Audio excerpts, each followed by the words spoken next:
welcome. Restrooms are in the rear. If you need technical assistance, I'll be around. Thank you. Thank you, sir.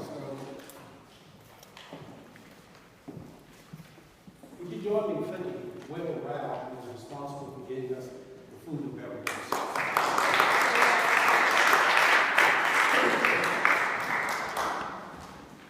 I'm going to ask Thomas Brown and his wife and kids to come up, please, up front. And if they come forward,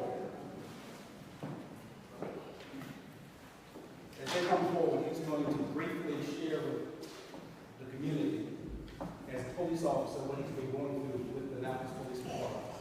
For those who are not able to get the family cleaner meeting at St. John's College, Jason shared with the audience what had happened to him. It was decided at that meeting that at the caucus meeting we would take up the question, which you'll be hearing in a few moments. What we want to do is put a face on racial discrimination. All too often what people think when they hear issues dealing with race or racism, they forget we're talking human beings. That when people do things that adversely impact on an individual, it's not just an individual, it's a family. And just before he makes his remarks, I want to make 3 observations to you that I want people to get a very loud word. Citizens, taxpayers, and voters must hold public servants accountable. Amen. Taxpayers, citizens, and voters must hold public servants accountable. As taxpayers, we ensure that our public servants are compensated well. How well, you ask? In the city of Annapolis, the highest paid city official is the police chief. He makes $153,000 a year. Now, to really appreciate that for a second, the Attorney General, who is in charge of the entire state, doesn't make $153,000 a year. The Lieutenant Governor, who is responsible statewide, does not make $153,000 a year. And the county executive here in Anne Arundel County, who's responsible for 7,000 employees, do not make $153,000 a year. So when people ask the question, why are we holding public servants accountable? Because when you spend the taxpayers' money, you want to make sure you're getting your bang for the buck.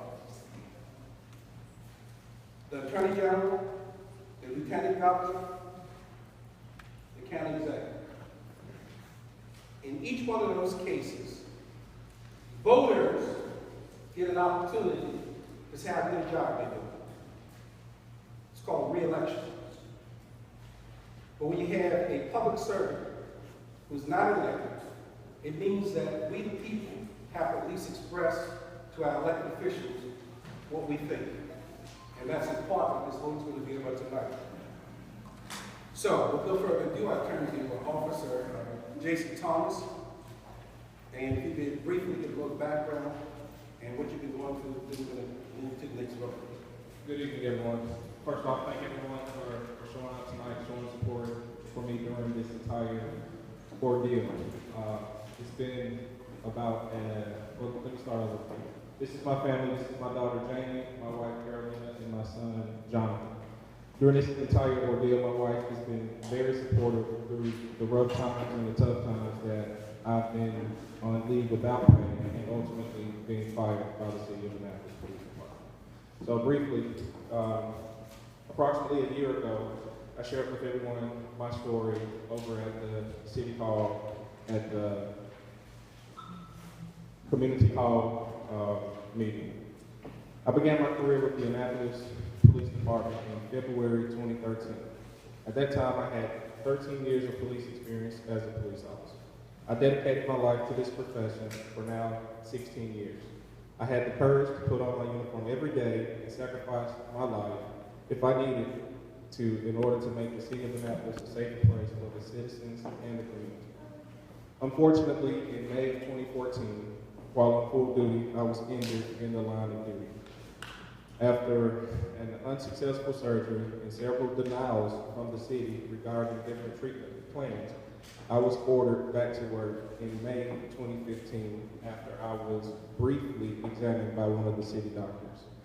The city doctor stated that I was able to report back to full duty with limitations and restrictions regarding my injuries, that I needed to avoid kneeling and squatting when possible, and I can, do my job as a full-duty police officer. My treating doctor's notes and orders were ignored and were not taken into consideration at that time. After being ordered back to work in June of 2015, I re-aggravated my knee and I was placed back on light duty. In July of 2015, I was placed on administrative leave without pay for getting injured in the line of duty and not accepting a civilian's position in the record section of the police department on a permanent basis. By accepting this position, I'd have taken a huge pay cut, approximately $8,000. I would have lost my police credentials. I would have been in the state retirement plan, and I would have been voluntarily giving up my service-connected disability benefits. In October of 2015, before my service-connected disability hearing started, I was seen by another city doctor. This doctor stated and confirmed that I was not capable of returning to full duty as a police officer with a more detailed report regarding my limitations and restrictions. The city doctor stated that I could not run, jump, squat, kneel, bend, prolonged standing, climbing hills, stairs, and stooping. Basically all the physical aspects of being a police officer. The chief and the city of Annapolis still continue to deny my application for my service-disconnected benefits, which I am entitled to according to my union contract and the police and fire retirement plan. During the service-connected disability hearings, community witnessed the way the city questioned my claim and lied regardless of the medical evidence that supported my claim. For the entire process, I was abandoned by the city of Annapolis and the police department. I cannot explain the impact this had on me, my wife, and my children. This was not the police family that I was described during the entire hiring process. With all this being said, there were several white officers injured in the line of duty that were not ordered back to work after applying for their service-connected disability benefits. These same officers were not placed on administrative leave without pay. And all of these officers were given their service-connected disability benefits without resistance. The city of Annapolis could have kept me on the light duty status pending the final decision of my now pending claim in the Anne Arundel County Circuit Court. They could have offered me another job within the city like crime scene, dispatch, anything that would have been matched up with my skill set level. Or better yet, they could have reclassified me and kept me in my same pay as they have recently done a white officer that was involved in a line of duty injury. On July 1st of this year, I was fired by the chief for getting injured in the line of duty. The police department has publicly stated in the Capitol Gazette that I did not want to return to work, and in another article they stated that I was a malingerer, publicly bashing my name, my integrity, and my character. Shortly before I got injured, I received a unit citation for pulling a citizen out of a burning vehicle after he was involved in a motor vehicle crash. The chief at no time during my road to recovery attempted to reach out to me.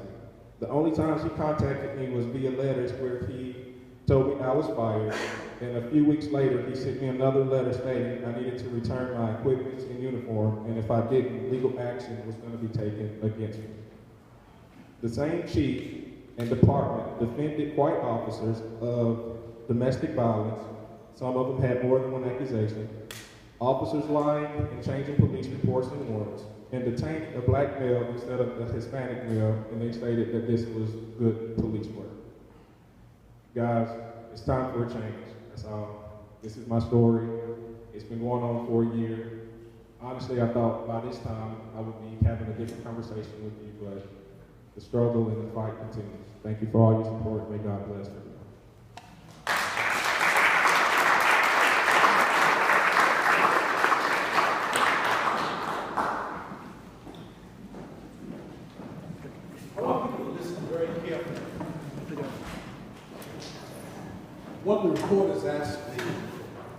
what's your evidence?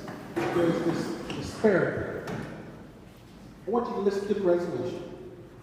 Each of these points that are being made can be documented. We're going to have Reverend Morris to make the motion, to read the resolution, and that'll be followed by Lieutenant Robert Beals, who's retired from the Annapolis Police Department 30 years? 35 years. We'll second the motion. We've never, in the city of Annapolis or in Anne Arundel County, taken the vote of no confidence in a police chief. That should speak volumes of how serious we think things have gotten here in the city. In a moment, Reverend Morris is going to read the resolution. I'm going to be passing it out so each of you can have a copy of the resolution. And we'll take it. I'll go follow on that. Good afternoon. And the resolution reads as follows.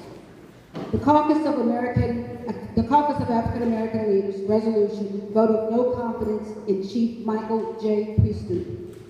Whereas the Caucus of African American Leaders was founded to express the concerns of citizens of color in Annapolis and Anne Arundel County, Maryland, and whereas for more than a year, the Anne Arundel County branch of the National Association of Advancement of Colored People, the NAACP, and the Caucus of African American Leaders have attempted to work in good faith with city officials regarding alleged disparate treatment, and whereas Chief Michael J. Pristoop is the highest paid city official who is responsible for ensuring the laws are enforced, and whereas Chief Pristoop have served 8 years as a police chief under 3 different mayoral administrations, and whereas white police officers who have violated the law, a regulation or protocol have not been subject to the same discipline as African American officers, and whereas Chief Pristoop publicly defended Sergeant Christopher Tintoff and Officer Robert Reese,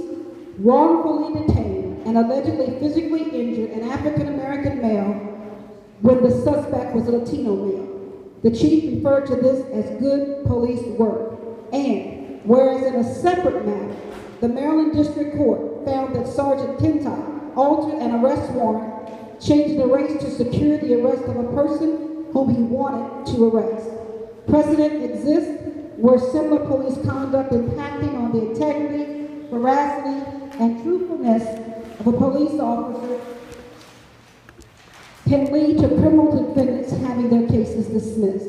Note, Officer Reese recently resigned from the Annapolis Police Department and is now employed at Harford County Sheriff's Office. And whereas Sergeant Jessica Kircher admitted to filing a false police report in a sworn federal deposition, and this information was shared at Annapolis City Council's Public Safety Committee in May of 2016. And whereas the mayor, police chief, and city attorney are present and did not pursue or restore the integrity and credibility issue regarding Sergeant Kircher. And whereas it was also brought to their attention that this sergeant was able to sit on a disability review board regarding Officer Jason Thomas.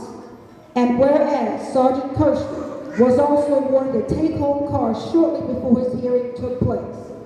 And whereas Captain Christopher Amora has had several domestic violence charges brought against him by his wife in the past, and he was suspended with pay. And whereas Detective Charles Beerfield was hired by the Annapolis Police Department after leaving the Baltimore City Police Department.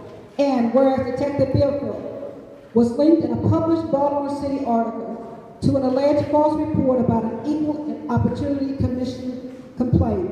And whereas after being injured in the line of duty, Officer Jason Thomas, who is an African American, was placed on suspension without pay, and where it is clear that there is a disparate treatment within the city, within the Annapolis Police Department, and whereas all the other white police officers mentioned were all promoted, accommodated, and praised for their wrongdoing. Ironically, all of the other officers were white, and Officer Thomas is an African American, and Whereas a white police officer, Corporal John Suka, refused in the presence of witnesses to speak to an African-American alderman at the Annapolis Police Department headquarters. And whereas this officer's conduct was reported to Chief Pristoop and no apology from the chief or the officer was forthcoming. And whereas following the unexpected death of an Annapolis police detective, Shelley C. White Sr., neither mayor or police chief attended this 19-year veteran's funeral or authorized an honor guard. And whereas the Caucus of African American Leaders, the American Civil Liberties Union, and the NAACP held a town hall meeting on systemic racism in October of 2015.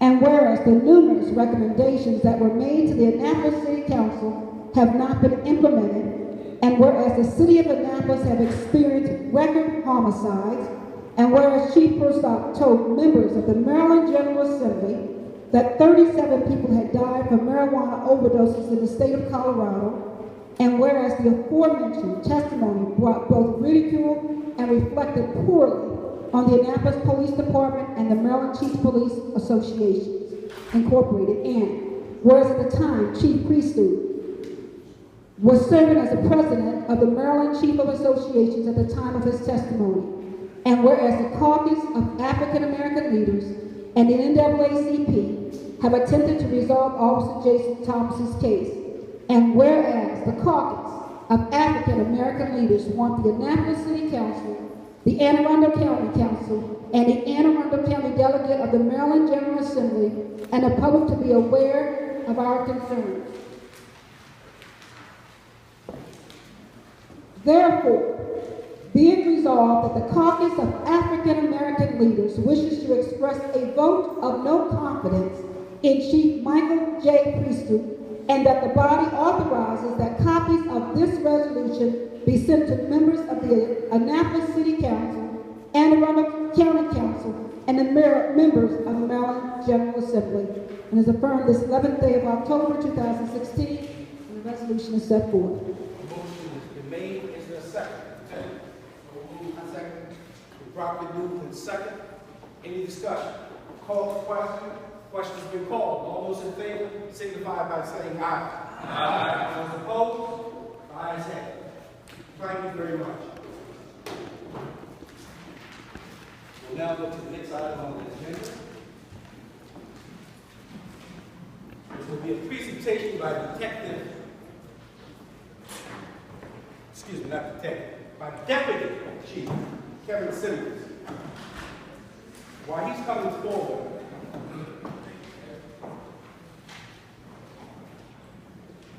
he's going to give us a presentation regarding the recruitment, our efforts to those who are interested. So, good evening. Good evening. Everybody, I want to take about 20 minutes or so just to talk to everyone. In my line of business, I'm Kevin Simmons, I'm the Deputy Fire Chief, City of Annapolis. I'm also the emergency manager. Everybody hear me? So, in my business, I go around to a lot of community meetings, civic meetings, council meetings, and I hear one underlying theme all the time. There's no jobs, there's no hope, there's no opportunity. And being at the firehouse, when I roll into a firehouse, especially in Anne Arundel County, when you roll into a firehouse and you look at the tag of some of the firefighters, you'll see states like New Jersey, you'll see Pennsylvania, you'll see Delaware, you'll see DC, you'll see Virginia. My point is this: we have a lot of folks in the fire department who actually don't live in Maryland, let alone in Anne Arundel County, let alone in Annapolis. So, the Annapolis Fire Department has a $2 million grant to hire 12 firefighters. And what we want to do is we want to concentrate our recruitment efforts here around the Annapolis area. We want to create opportunities, we want to create hope, we want to create some jobs for young people who may be interested in a career in the fire service. So we concentrate all our recruitment efforts here locally. So we're hoping that we can do a good job with that. So tonight, for the next 20 minutes or so, I want to talk about a little bit about the Annapolis Fire Department, and for folks, especially folks of color, who don't really understand all the things about a fire department. For example, I did a recruitment meeting the other day, and the person didn't understand that the actual ambulance and the fire truck is in the same house, and they're part of the same organization. And a lot of times with folks of color, is that if you don't see anybody that looks like them, then they automatically think it's not. And we want to change that. So I'm here. I brought some anthropologists who were very successful in the fire department. I have Dwayne Hunt, Fabian Williams, and Jonas Brooks, and they're going to talk a little bit about the Annapolis Fire Department.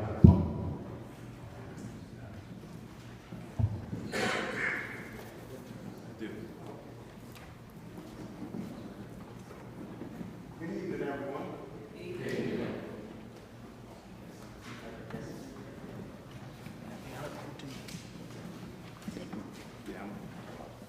All right, we have the Annapolis City Fire Department.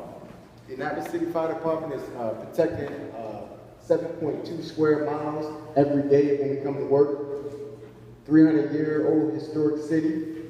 There's over 38,589 citizens, and as many as 75,000 visitors that come into Annapolis at any time. So we're talking about a lot of people we have to protect every day. There's 124 sworn firefighters. You see 3 of us here, and the chief as well. We have 4 stations. That's our Taylor Avenue station, Forest Drive station, the station over Eastport, and the station down Annapolis, the new station, Station 8. We had, last year alone, we ran 9,847 emergencies were handled last year. That's counting fire, EMS, hazmat, bomb calls, whatever you can think of, you name it, we ran last year in 2015. Our fire department structure. With our structure, we have the chief, Chief David Stokes, our deputy chief, Chief Romali, Chief Kevin Simmons, and our union president, Carol Spriggs. We also have different branches that the fire department runs through, from our day-to-day battalion chiefs and our platoons, which we have 4 platoons. That's just a shift every day. For us today, the 4th platoon shift. I work on the 3rd platoon, so I got off this morning.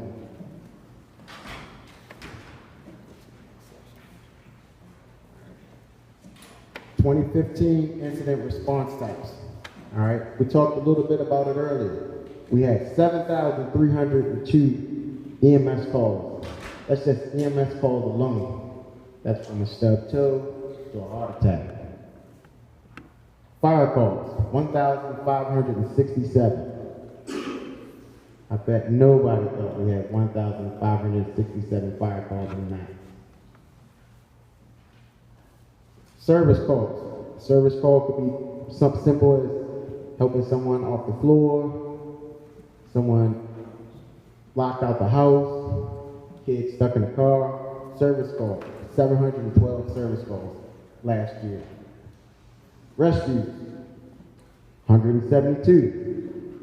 A rescue could consist of car accident, someone trapped inside, someone falls down an embankment, someone stuck in an elevator. Those are rescues. 172 last year. Hazmat calls. 94 hazmat calls.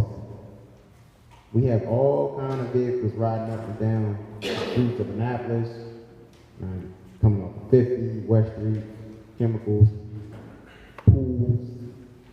94 hazmat calls last year. And our total comes up to 9,847. That magical number again for now. All right. To the left of that picture, you see some of our nice tenants sitting over there. We have a good conversation. We have our ambulance down at the hospital. That's just our pie chart. Pie chart. 74.2% of our calls are EMS. That's highlighted in the blue part. 16%, I say, of 15.9. 16% of our calls are fire calls.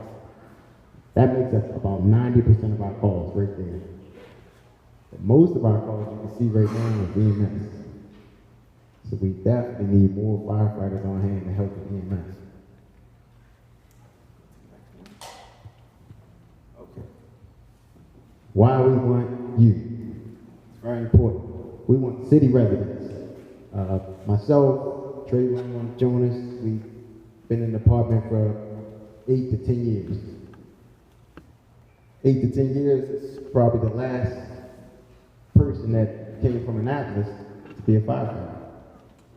That's a long time. Long time for a citizen to have the same opportunity that we have. Someone who cares about their community, someone who wants to work hard for their community. That's a long time. I want someone to have the same opportunities I have. So, by all means, apply, definitely. Okay, a day in the shift life of an Annapolis firefighter.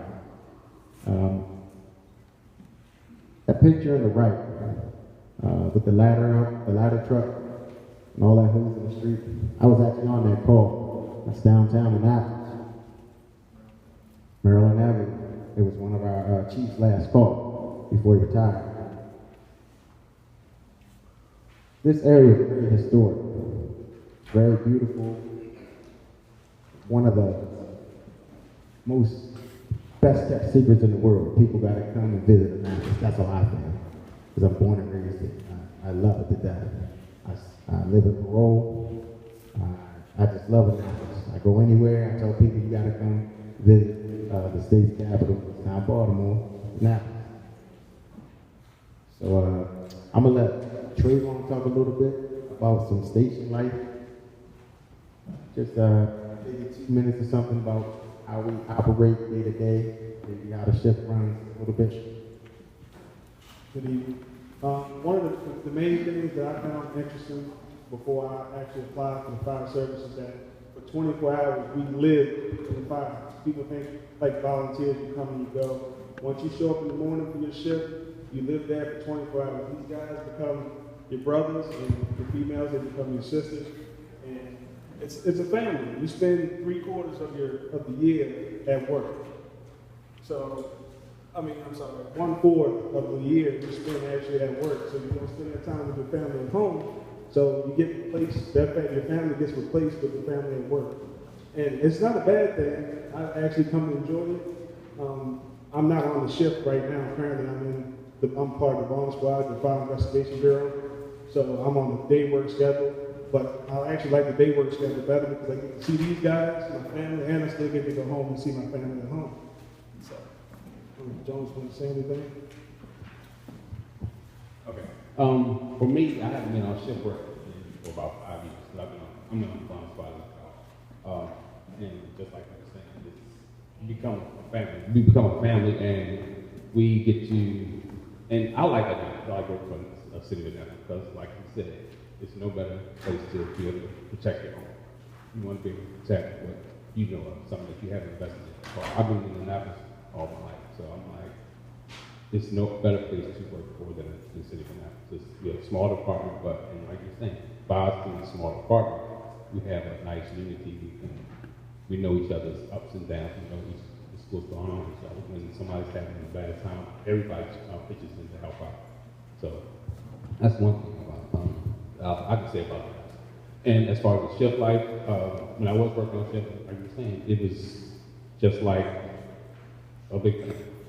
But everybody took care of each other. And I'm on the bomb squad. I'm on our shift kind of rotates. So, but I'm home every day. I don't spend nights unless I'm working overtime, unless I'm called out in the middle of the night to investigate this, investigate that. So, all right.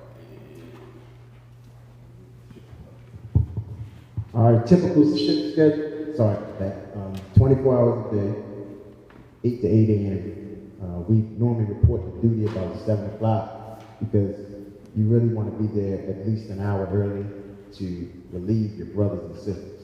You know, a call could come out at 7:10 and they've just been working for 24 hours They might have been on a house fire. They might have been on some rescue that took 6 or 7 hours. So it's just the courtesy and the love that we have for each other that we get there early. We get there early, leave our own family, get there early, help our second family out. So we work 8 to 8 a.m. and then our day work personnel works 8 a.m. to 4 p.m. And we have a lot of people that are in our administration office. They do a wonderful job for us, make sure we're prepared, make sure we have water, make sure we have the uniforms and the day-to-day schedules, making sure the apparatus get taken care of. Those people support us, and we are for the Napa City Fire Department. All right, I'm gonna let Chief Simmons take over from here, but if you guys have any questions you want to ask us, feel free. We'll be in the back area at any time, and we thank you for our time and your time today. I see a lot of faces that I kind of know already, so that's good too, to see a lot of people from the community here right now get this experience. Thank you. There are 7. There are 7 bomb squads in the state of Maryland, and I'd like to say that the city of Annapolis, the bomb squad that watches the capital city, belongs to us, the #1 bomb squad. Jonas Brooks was the first African American to be detailed to the bomb squad. Trayvon Williams is the second. As a matter of fact, Trayvon is still in training. And Dwayne, he's such a great leader. So all Annapolitans doing all good things. So I left a flyer in each seat, and I want to talk about the application process. And as I stated before, we have 12 positions. We have a $2 million grant. We have 12 positions. These positions are guaranteed for at least 2 years. They were voted on by our city council, and we're hoping in 2019, when it comes back up for a vote, they vote to continue these positions. But the minimum qualification for one to be a firefighter is you have to be 18 years of age, you have to have a valid driver's license, and you have to have a high school diploma or GED. That's the basics. Now, how do you apply? You can apply in 2 ways. You can apply in person on October the 21st, which is a week from this coming Friday. We will open up this application period, and we're trying to get 12 good firefighters, and we're going to close it off at 300. So at 9 o'clock on October 21st, you can go into the city's website to the HR section, and you can apply online, or you can apply with a paper application, a hard copy, and bring it to the Office of Emergency Management, which is my office, which is located at police headquarters on 199 Taylor Avenue. It opens up at 9 o'clock and it closes once we have 300 applications. That's male and female? Yes, ma'am. Yes, ma'am. We have quite a number of females in the department. So we welcome anybody. We welcome anybody.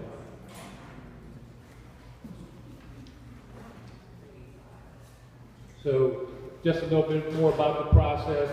Once your application is vetted, you'll take a written exam. We have the written exam dates up there. You'll get a personal invitation. We'll send something out. The written exam is general comprehension, vocabulary, etc.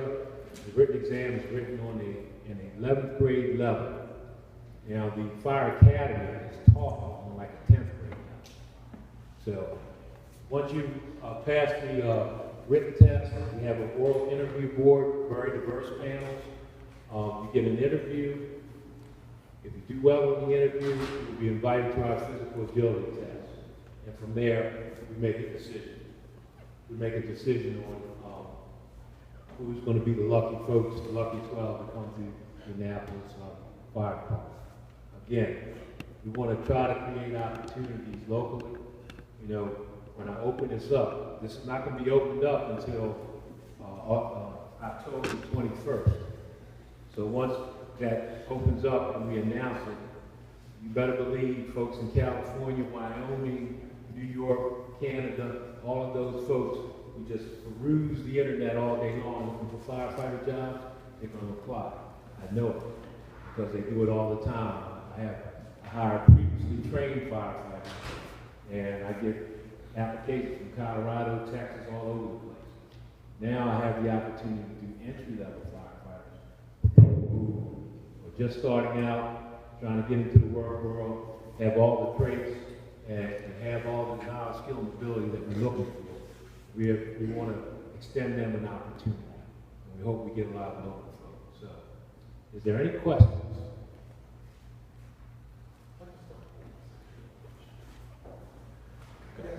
I like to put in a word for the department as well, and Chief Simmons is us as the chairman for the Niagara City. Hi, my name is Vince Leggett, and I serve as the volunteer chaplain for the Niagara City Fire Department.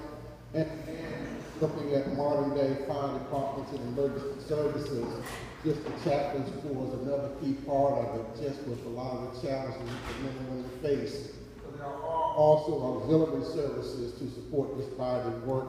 And I want to thank Chief Simmons for facilitating the opportunity. We recently had a meeting with the city chaplains and the county chaplains. Again, the same way the city and the county are collaborating, the chaplains are collaborating as well. So that's just another resource that the department offers. Thank you, Chief, for the opportunity to serve. Thank you for serving. I can't believe nobody asked me how much do they get paid.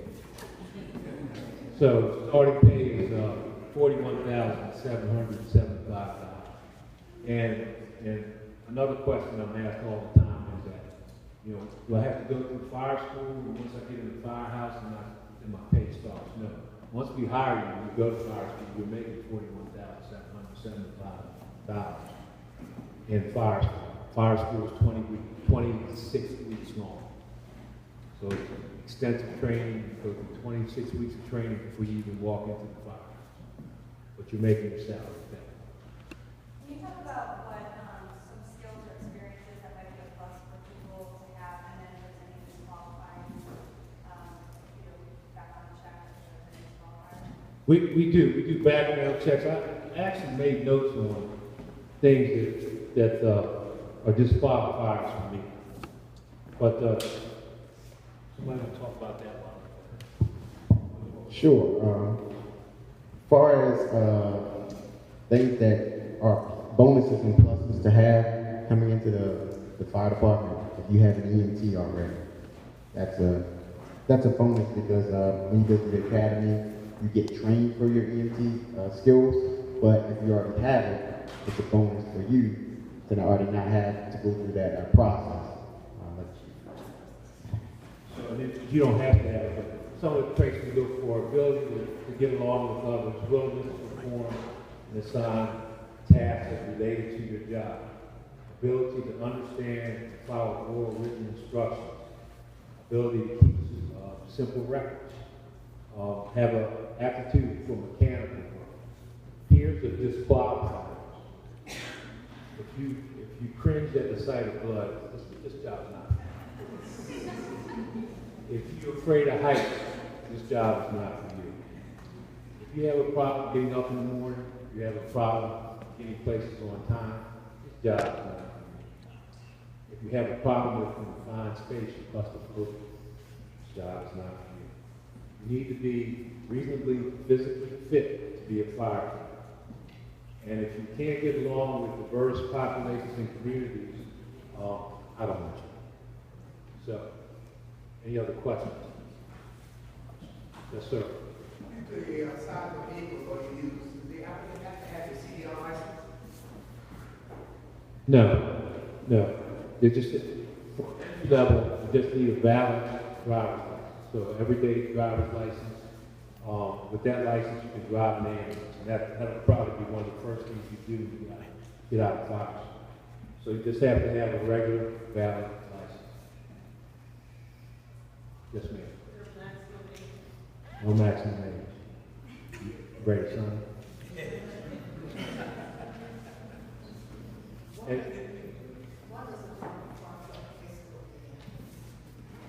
well, in certain, the question was, why does the fire truck escort the ambulance? In certain medical situations, heart attack, it's a lot of things that need to be done. IVs, there's EKGs, The person could be upstairs, they have to be taken downstairs. So a lot of times, with the fire truck, the personnel and the staff on the fire truck kind of assist the paramedics in getting the person stabilized, getting the person out of the house, carrying the cot, etc. Extra pair of hands so you can expedite treatment. Any other questions? Yes, sir. What criteria are given to local applicants? By law, I can't show preference to anyone. These jobs are open to anybody who wants to apply. By law, I can't show preference. But what I can do is recruit locally. And again, October 21st at 9 o'clock is when it'll officially hit the internet and all over that we have these jobs open. At 9 o'clock, I'm collecting the applications, whether you want to do it online, paper applications. So if you come into forums like this, you have to jump on it. Okay, thank you. Thank you for your time.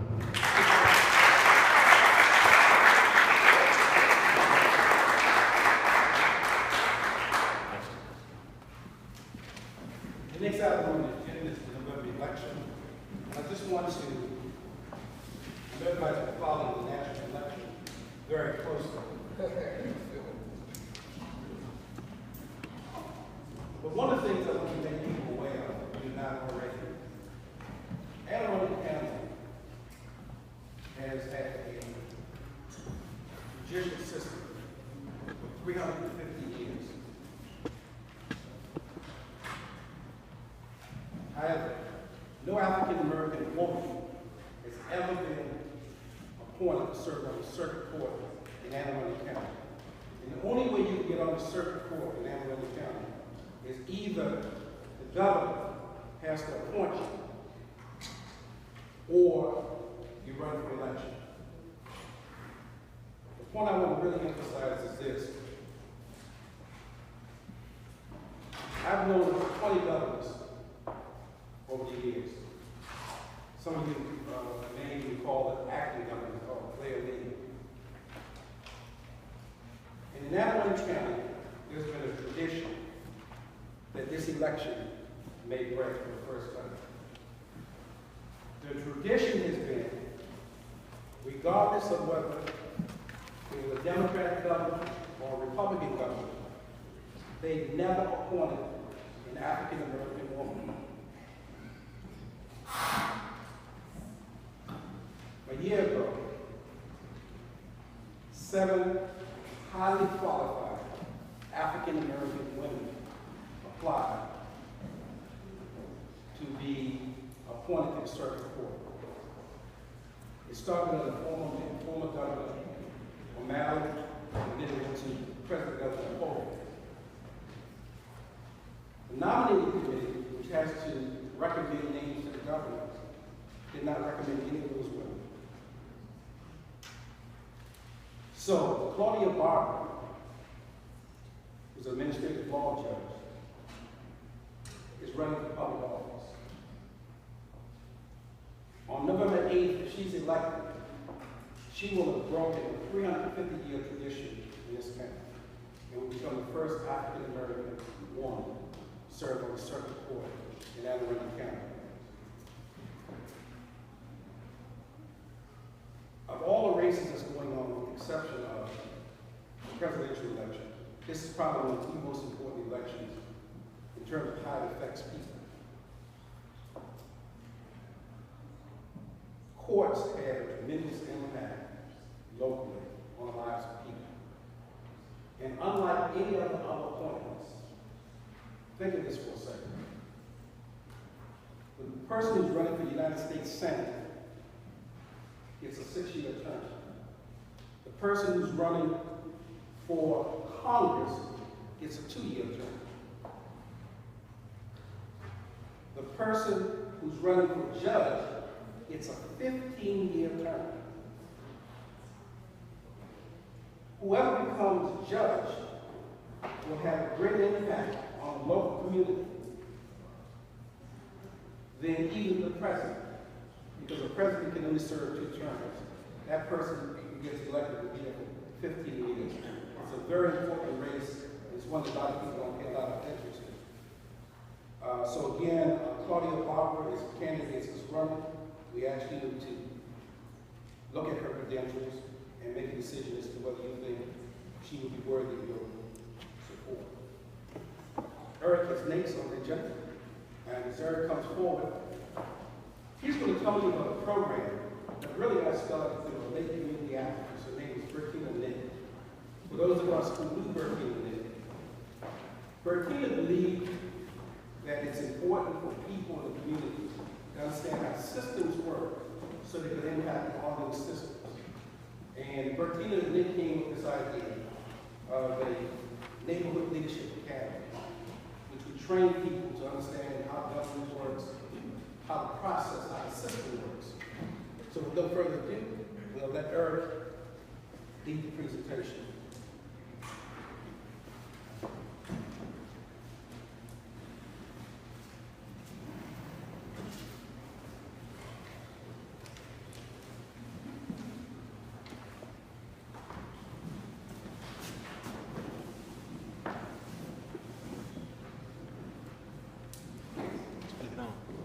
Good evening.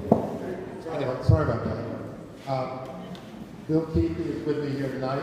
Bill's older than I am, and he's also longer in leadership in a little longer than I am. He's a graduate of our 1996 class. I went through leadership in in 2003. I know there's some other leadership in graduates in the house. If you're a graduate, would you raise your hand? I know back in the back. Cynthia skipped out. Joe is here. Yeah. So there's quite a number of Leadership Anne Arundel graduates, and I appreciate the opportunity to be here. Leadership Anne Arundel is a 501c3 nonprofit organization that focuses on education and focuses on networking and community building. We have 3 core programs: our flagship, our neighborhood leadership program, and Inside Anne Arundel program. Flagship and Inside Anne Arundel are fee-based programs, so there's a tuition for that. Neighborhood Leadership is a 100% free scholarship program provided by generous supporters, sponsors, business people who contribute, and we appreciate their support. And we've been offering neighborhood leadership since '98.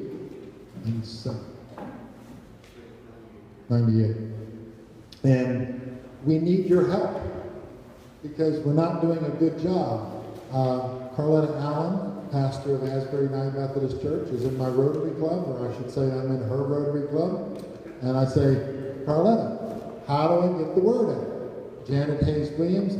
Janice has been a graduate of Neighborhood Leadership. She's a graduate of Flagship program. She's been a participant every single year in our program. And in fact, our bus tour that we take every year with our flagship starts here at the Bates Legacy Center, and we see the Bates story because we think it's important that we understand the cultural, historical, and important facts of how our community developed. And if we don't take the time and the interest in following up and learning about our community, then we find ourselves in a situation where we're not working together as a community. So Neighborhood Leadership Academy is a 6-month program, one day or one night. It's basically 3 Saturdays or 3 Thursday evenings. And it's targeted at the emerging grassroots leaders. Cynthia was here, Classy Hoyle is a graduate of ours, Sheila Finlayson is a graduate of ours. A number of people have gone through our program. We are tremendously proud because those people have kept with us and they're participating with us, and they support us in their time and feedback and as presenters to our programs. And so it was originally designed so that we could work with people who want to get involved in the community, learn how to do that. And when we say learn how to do that, we're talking about understanding leadership, we're talking about understanding communication, we're talking about conducting a successful meeting. Some people are scared to death how to run a meeting, how to speak at a meeting. Group problem solving, understanding values, diversity, understanding community needs, managing conflict, financial matters, time management, local government. We teach people how to testify. How do you go to a city council hearing? What do? You got to sign up. You got to know that you're going to be limited in time. You got to understand that it's a waiting process. But that's the way the citizens speak, right, Kirby? And if you don't know the system, it can be painful and it can be a waste of time, can't it? So we teach them how to testify. City council, county council, even how to go to the legislature. Because most of us have not done that before. I'm an Eagle Scout, and I used to love teaching the citizenship merit badge. And I used to tell my scouts, you got to write your legislators. You got to tell them what you want. Because if you don't tell them, then they're going to do what they want. So in community building, we need to get involved and understand what it takes to make a community. We have, as I said, the 6 sessions. At the end of that, you're a graduate, you become a leadership animal graduate, you have the same rights as all the other programs. We've had projects over the years that people get involved with. We help build the Teen Court, Battle of the Bands, 21st Century Education Foundation, etc. One person out of each neighborhood leadership class is given a full scholarship to the flagship program. So there's a lot of incentive for people to participate and learn how we grow. And some of the other projects that are going, some of the things that we do everything from Rob Levitt does a community leader, creative leadership program. Joe Van Duren, life skills balance. It's talking about self-confidence. It's talking about understanding yourself, your personality, understanding that there's differences between people. And I don't mean black, white, yellow, brown, gray. I'm talking about, I'm an extrovert. My wife's an introvert. I like certain things. I'm smart enough after 46 years of saying yes, dear. But it's taken me a while. I've been a slow learner. But you have to learn that there are different personality types, and that you have to understand that some people are oil and some people are water, and it doesn't have anything to do with gender. It doesn't have anything to do with race. It has to do with your own personality. So if you don't understand some of that, you're behind the 8 ball. So we try to help with that also. And we try to, in our world, we try to do what's called experiential, or the wow factor. We don't want to talk about it. We want to do it. So we do field trips. We go to the hospital. We go to the land resource facilities. We go to city council meetings. We go and learn things from an actuarial standpoint, active standpoint, as opposed to just having somebody lecture it down to you.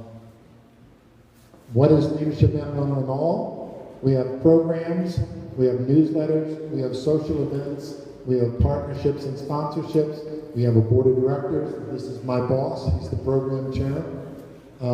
We have a leadership speaker series. Last spring we had Linda Singh. How many of you know who Linda Singh is? You don't know who Linda Singh is. Linda Singh is this beautiful 6'3" African American. She is the Adjutant General for the National Guard. She is a powerful speaker. If you ever have the opportunity, go hear that lady talk. She is a wonder, and she's got a story to tell, and she's a powerful, beautiful lady. She told me, well, she didn't tell me, she told the group, her 91st day on the job as Adjutant General, Major General for the National Guard for the state of Maryland and all the military units, the 91st day, they had this little disturbance in Baltimore, and it was her responsibility to handle it. That's a lady who knows how to handle conflict. She's a gentle lady, she's a smart lady, she's a powerful speaking lady, and she understands people, and we're very blessed to have her. But So that's the kind of that's some of the kind of speaker series that we have free to our graduates, and we have networking, and then we have programs. So that's who Leadership Anne Arundel is. I'm going to leave some flyers up on the table. We're going to be starting the next class in January. There's an application process to it. We would love for you to explore it. Come try it. It's not a pass-fail. It's you put the effort into it. I'll guarantee you'll benefit from it personally, and you'll benefit from it professionally, and you'll benefit from what we call what next. Because at the end, we say, what next? And as Kirby will tell you, what next is serve on a government committee, serve on a commission, participate in government, volunteer. There's a lot of organizations, Friends of Wiley A. Bates Center, volunteer. Nonprofits, they survive on volunteerism. They survive on people supporting them. And that's what we're kind of all about. Thank you. Anybody have any questions?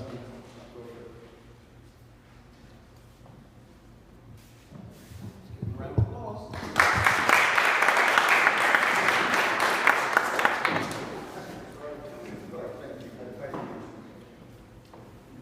There was an incident that took place at Annapolis High School yesterday. I want to share something with us. I want everybody to be aware of. 7 students, I believe, were either arrested or given citations. And I've asked the desk to bring to us what occurred at Annapolis High School and her suggestion to what we as a community might be able to do to stop these kind of incidents from occurring. Yes, sir.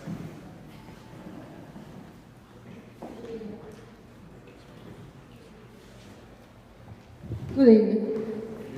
First of all, my name is Odessa Ellis, and I work as a permanent substitute at Annapolis High School.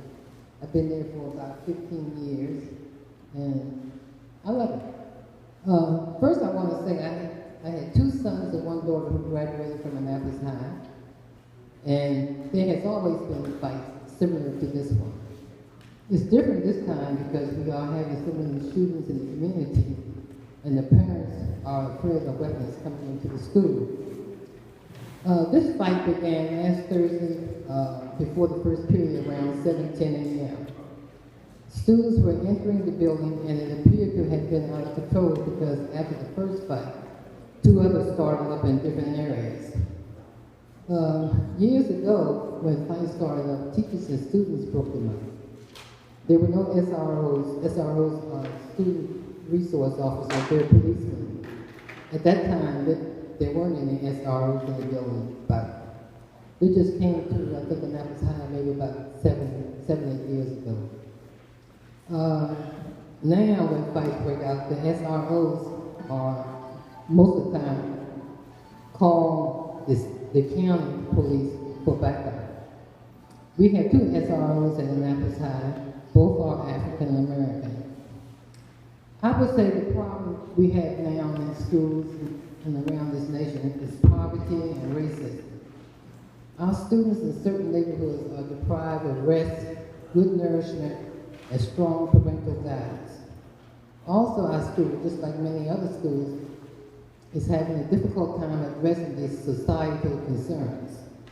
Annapolis is a small town with a large proportion of low income, and these incidents tend to be easily blown out of proportion.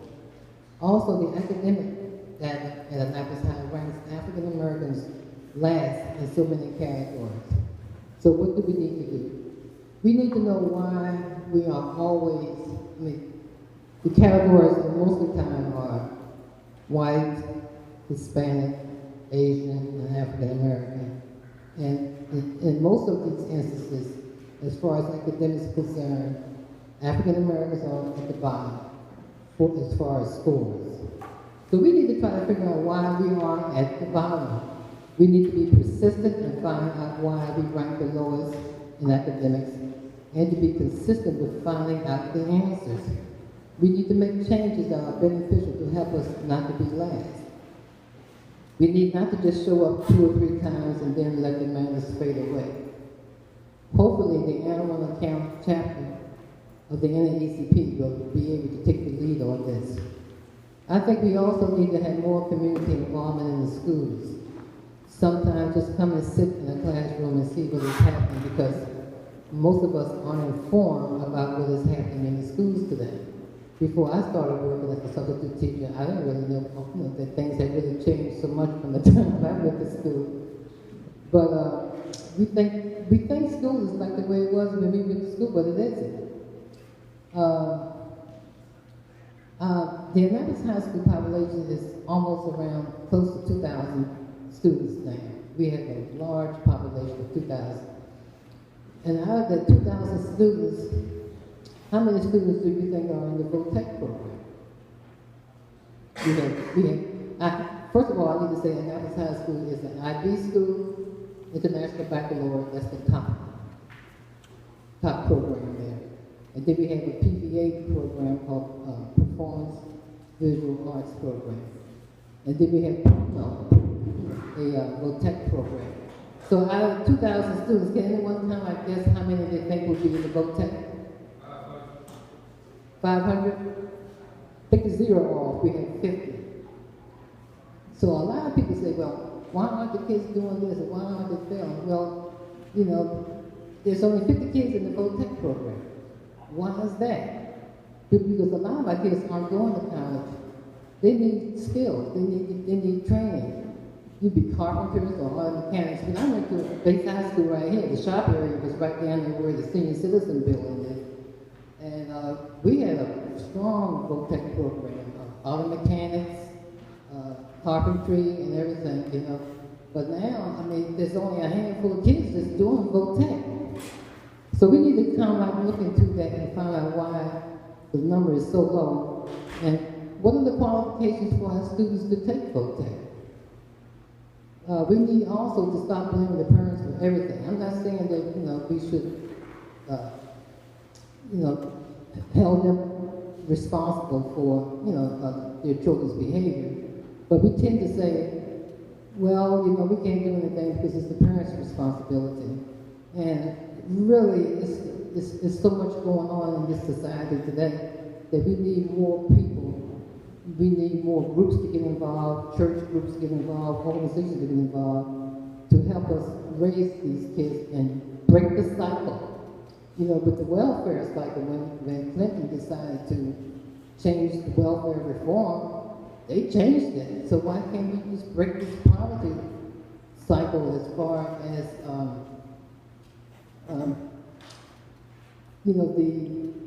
break the cycle of poverty, so that these kids can get training to go on and be able to become successful adults. We also need more diversity in teaching. Most of our kids are being taught by young white female teachers, and many kind of don't relate to the kids. I'm not saying that they aren't good teachers, but it helps to see someone who looks like you sometimes. So we need more diversity as far as teachers. And we also should be very concerned about the number of suspensions and expulsions. Who are being suspended and who are being expulsions? Being that, I work at Annapolis High School.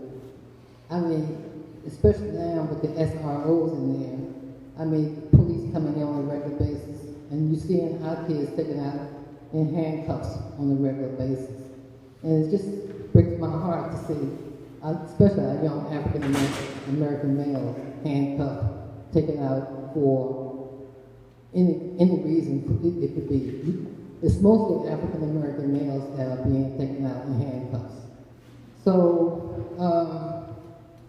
we need to kind of be concerned about the number of suspensions and expulsions. And lastly, we cannot wait until our children reach high school and see that they can't read or write. We are setting them up for failure. A lot of kids are being just passed on, and then when they get to high school, they can't do anything. They can't go to VOTEC. They can't read and write. So, and then when they do, if they stay around long enough, they will graduate, but they can't get a job.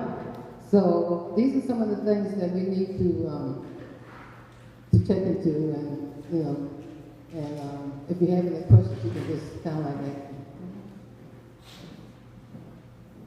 Yeah.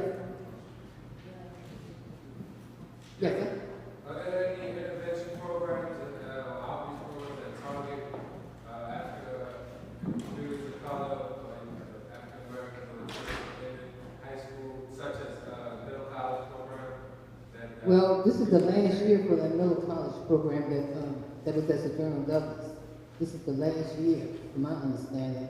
And I don't see any other programs. I know Earl, what's his name, Order Reed? He used to come there and do a lot of good things, mentoring and Maryland Tomorrows, but we don't have those programs here. I don't see that.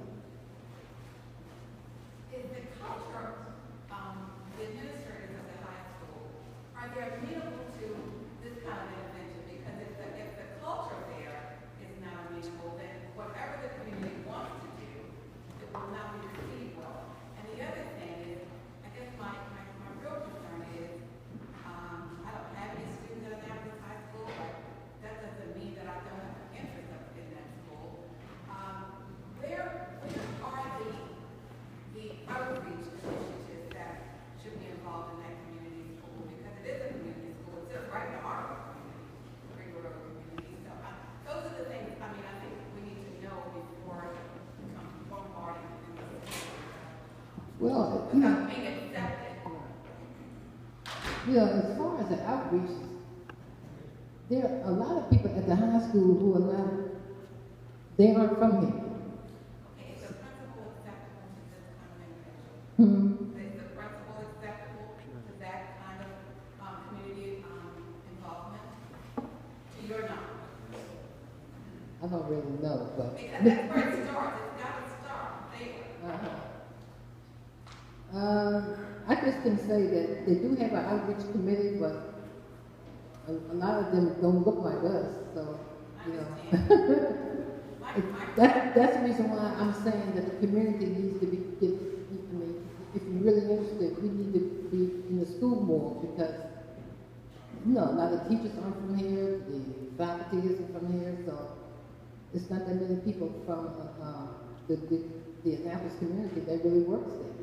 And I think the other thing is that you have to get the students caring about being there and there for education. I think that's a piece too. I mean, even if it's a group of 10 students, because they all run in packs. So, I mean, they all follow each other. But I think if you have 10 leaders in that school from all varying grades, that's a starting point. It would be nice, I agree. Mr. Kirk, I'm sorry. There are two outreach programs like that, in my opinion, very successful. The Links, wonderful women program there. And also, I know we started with Don Lilly when he was principal there, but he and like Eric Gelson and graduates of ours, leadership and alumni, and we have a high school leadership program that runs kind of quasi through the signature program. And so Eric Gelson runs the program. We get about 250 kids in that program. And it actually gives them a 4-year certificate of leadership program. Yeah, I'm familiar with Mr. Specifically designed and outreach. Right, I'm familiar with Mr. Elton and his program and everything, which is fine, because it's not reaching the kids that we need to reach. And that's what I'm saying, that we don't have enough programs that are mentoring the kids that are being suspended and failed and all that and fall behind. But thank you. Oh, okay. Mr. Kirk. Yeah, mine is twofold. What's the children's status right now? Indefinite suspension, 7 days. What's the status? Most of the time it's 10 days. 10 days? You can't tell us what those particular 7 children's status is? For the group that happened, I don't know, that's still being investigated. Okay. But I know it probably, it would do come up with But I do confusion. know that 7 children are out of school. Right. Okay. And I think we need to be The following second up on part that. that goes exactly what Mr. Rouse said. If I know that they're from Bywater and I know that they're from Newtown Point. If I can be provided with the children's names and parents' names, then I stand committed to setting those kids at the table before the next caucus meets in November. Okay. Because I think that's where it starts. Or else it's just going to escalate. I've been there and done it all before. Yeah, you need to Somebody in the room, George, tried to sit down at that table. There are a number of people in here that sit at that table with me.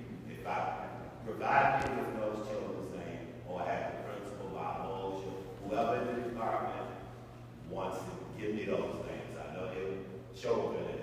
Well, Mr. Herbert, you may, I mean, Herbert, you may have to come to the school. That's They're fine. not gonna give it to you. That's fine too.